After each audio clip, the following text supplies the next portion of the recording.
The world of manifesting is truly captivating. For sure, there is no shortage of variety of knowledge and laws in this fascinating realm. There are so many amazing concepts, methods, and techniques to choose from and try what fits you the best.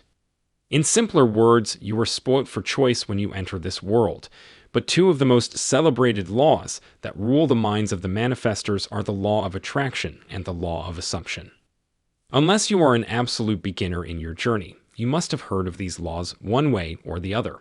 But what are these laws about, and what are the key differences that set both of them apart? Don't worry, we are going to explain everything in detail right here in this video. But before we move further, make sure to hit that subscribe button to stay connected. The law of attraction is a concept that has been practiced for thousands of years, but it caught everyone's attention with Rhonda Byrne's book called The Secret. This is when the law of attraction really blew up in the manifestation space, and now you will find countless books, podcasts, and channels dedicated to explaining this law. The law of attraction is based on the phenomenon called vibration.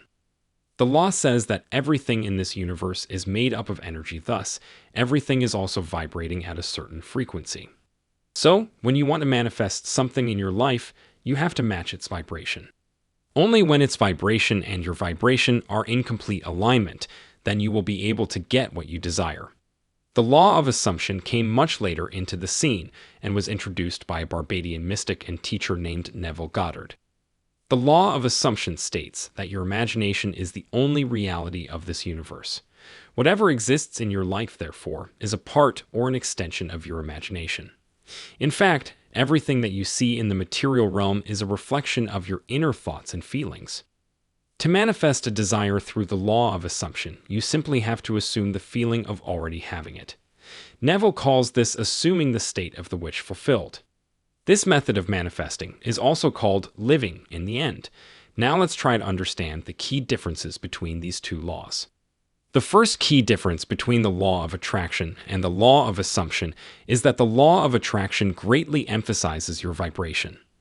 The law of attraction says that it's your vibration that determines what you get in your life, so in order to manifest positive things, you have to be vigilant of your dominant vibration at all times. The law of assumption, on the other hand, focuses on your imagination and your consciousness. It says that your point of awareness is the source of your manifestation. The second key difference between both laws is that the law of attraction perpetuates the notion that your thoughts are the very basis of all your manifestations.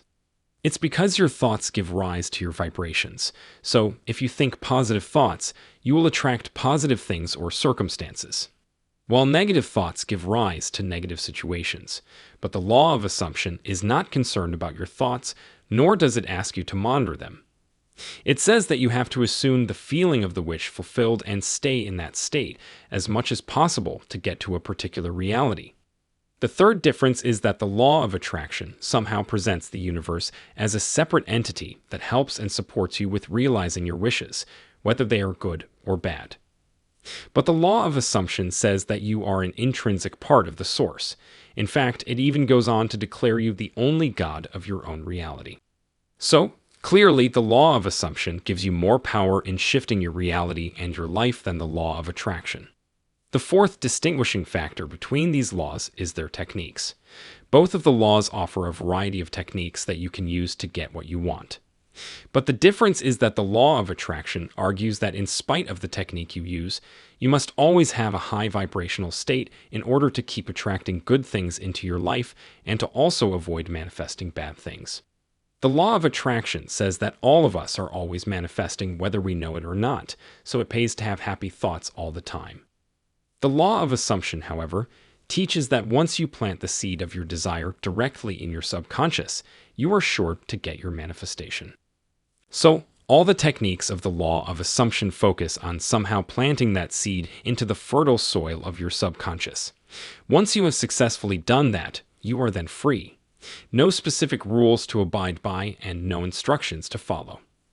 The last and most important aspect that not only makes these laws differ from each other, but also where the law of assumption clearly takes the cake, is the concept of free will. The law of attraction limits your powers as it says that you can only manifest for yourself. This means that you can't manifest for other people, nor can you hope to change them in any way by using the power of your mind. The law of attraction has a good reason behind this. The reason is that every individual has a free will. That is why you cannot influence others. But the law of assumption says that since you are the only operant power in your reality, you can definitely influence other people.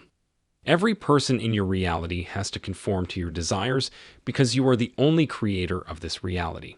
So you can not only change other people, but also manifest on their behalf. Doesn't that sound so empowering? That's why we love the law of assumption so much. So let us know if you found this video useful, and also share which law have you used to manifest and what were the results. Now guys, the next step in your manifestation journey is to keep watching this channel. Click now on the video on the screen to get access to the most inspiring content about Neville Goddard on the internet.